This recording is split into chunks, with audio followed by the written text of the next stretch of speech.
મહીસાગરમાં GBS રોગના પગલે તંત્ર એક્શન મોડમાં આવ્યું છે અને ફૂડ સેફટી વિભાગે સઘન ચેકિંગ હાથ ધર્યું। હોટલ્સ અને નાસ્તાની લારીઓમાં ફૂડ વિભાગે તપાસ હાથ ધરી। શાળાઓ અને છાત્રાલયોમાં પણ ચેકિંગ તેજ કરવામાં આવ્યું। આવકાર રેસ્ટોરન્ટને સ્વચ્છતા મુદ્દે ઇમ્પ્રુવમેન્ટ માટે નોટિસ અપાઈ છે। બક્ષીપંચ છાત્રાલયને પણ ઇમ્પ્રુવમેન્ટ નોટિસ આપવામાં આવી।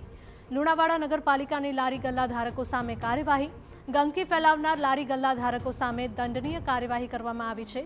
શંકાસ્પદ ખાદ્ય પદાર્થોના સેમ્પલ લઈને તપાસ માટે મોકલવામાં આવ્યા છે। સેમ્પલ રિપોર્ટ બાદ કડક કાનૂની પગલાં લેવામાં આવશે।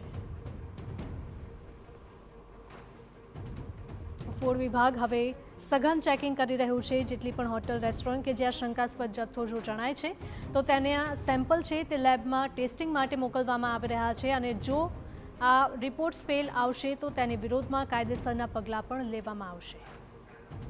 ઓનલાઈન પર સંવાદદાતા આશિષ જોડાયા છે। આશિષ, જણાવશો કે જેટલા પણ ફૂડ વિભાગના એકમો છે ત્યાં તપાસ કરવામાં આવી રહી છે અને જો સેમ્પલ ફેલ જાય તો કડક કાર્યવાહી પણ થશે।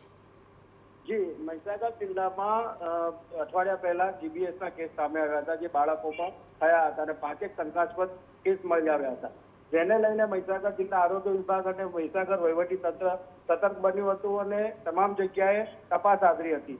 ગઈકાલે 21 જેટલી આરોગ્ય વિભાગની ટીમ બનાવી અને તમામ ફૂડ સ્ટોલ છે, શાળાઓ છે અને છાત્રાલયો છે તેની તપાસ કરવામાં આવી હતી। ફૂડ એન્ડ સેફ્ટી વિભાગનું પણ સઘન ચેકિંગ હાથ ધરવામાં આવ્યું છે, જેમાં હોટલો, નાસ્તાની લારીઓ, શાળાઓ, છાત્રાલયોમાં ફૂડ અને ડ્રગ વિભાગની તપાસ કરવામાં આવી અને કેટલાક જે રેસ્ટોરન્ટ અને છાત્રાલય છે તેમને ઇમ્પ્રુવમેન્ટ નોટિસ પણ આપવામાં આવી છે અને લુણાવાડા નગરપાલિકાએ પણ ગંદકી ફેલાવતા લારી ગલ્લા ધારકોને દંડનીય કાર્યવાહી હાથ ધરી છે। ત્યારે આગામી સમયમાં પણ હજી વધારે સઘન ચેકિંગ હાથ ધરવામાં આવનાર છે। શંકાસ્પદ ખાદ્ય પદાર્થોને સેમ્પલ લેવામાં આવ્યા છે અને જેનો રિપોર્ટ આવ્યા બાદ વધુ કડક કાર્યવાહી કરવામાં આવશે। જી બિલકુલ, માહિતી બદલ આપનો આભાર।